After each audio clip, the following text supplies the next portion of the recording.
आज सवेरे नई दिल्ली में प्रधानमंत्री के निवास स्थान पर श्रीमती गांधी की हत्या करने की कोशिश की गई। Indira Gandhi, the Prime Minister of India, has been shot and very gravely wounded. The incident only happened within the last few hours. Good evening. Indira Gandhi, ruler of the world's largest democracy, died today, shot down by two of her own bodyguards. Indira Gandhi की हत्या को किसी भी तरह से जायज नहीं ठहराया जा सकता, लेकिन दो लोगों की गलती के लिए पूरे सिख समाज के साथ क्रूरता की हदें पार कर देना भी सही नहीं था। 31 अक्टूबर 1984 को इंदिरा गांधी के दो सुरक्षा कर्मियों ने उनकी गोली मारकर हत्या कर दी। दोनों हत्यारों सतवंत सिंह और बेअंत सिंह को गिरफ्तार किया गया और इंदिरा गांधी को अस्पताल ले जाया गया, लेकिन तब तक बहुत देर हो चुकी थी। इंदिरा की हत्या के बाद कांग्रेसियों ने जो किया वो बहुत ही भयावह था। दोनों हत्यारे सिख समुदाय से थे, इसलिए कांग्रेस ने इसकी सजा पूरे सिख समुदाय को दी। तत्कालीन राष्ट्रपति ज्ञानी जैल सिंह को भी नहीं छोड़ा गया, उनकी गाड़ी पर भी पथराव किया गया। कांग्रेसियों ने ऐसा नरसंहार किया जो आजाद भारत के इतिहास में नहीं हुआ।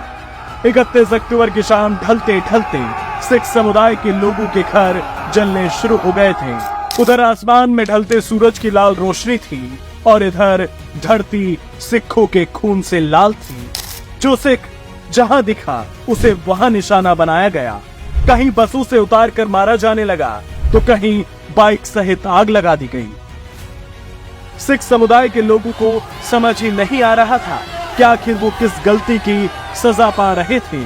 जो अपराधी थे उन्हें तो गिरफ्तार कर लिया गया था, तो फिर मासूमों को क्यों निशाना बनाया जा रहा था। पुलिस कांग्रेसियों के हाथ की कठपुतली बनी हुई थी। वो दंगों को रोकने की बजाय बढ़ावा दे रही थी। कांग्रेसियों का नरसंहार सिर्फ दिल्ली तक ही सीमित नहीं था, देश के हर कोने में सिखों को निशाना बनाया जा रहा था। कई दिनों तक चले इस नरसंहार के दौरान नई दिल्ली में 3000 से अधिक सिखों की हत्या हुई। वहीं पूरे भारत में 8000 से लेकर 17000 सिखों के कत्ल की बात कही जाती है और इस दौरान कम से कम 50,000 सिख विस्थापित भी हुए। कांग्रेस के तांडव ने न महिलाओं को छोड़ा, न बच्चों को और न ही बुजुर्गों को।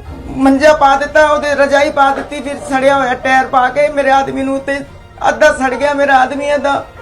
तो रुई लेके आए तेजाब की यहाँ पे रख दिए सीने पे, उसको जला के पेट्रोल से 2-4 टायर रख दिए ऊपर गाड़ियों पे, उसमें जला था। यही चीज ऐसे पेट्रोल वगैरह जिंदे पे लेड़ के और आग लगा दी जिंदे को। 2 आवाज आई कि बचाओ बचाओ, उसके बाद में आवाज ही नहीं सुनाई दी। जाके बाहर लेके गए सरदार जी को, पहले तो उसके गोड़े तोड़े लट्ठों से, फिर मिट्टी का तेल डाला, पेट्रोल डाला, सारा जला दिया। ये हमारे आंखों के सामने बेटे।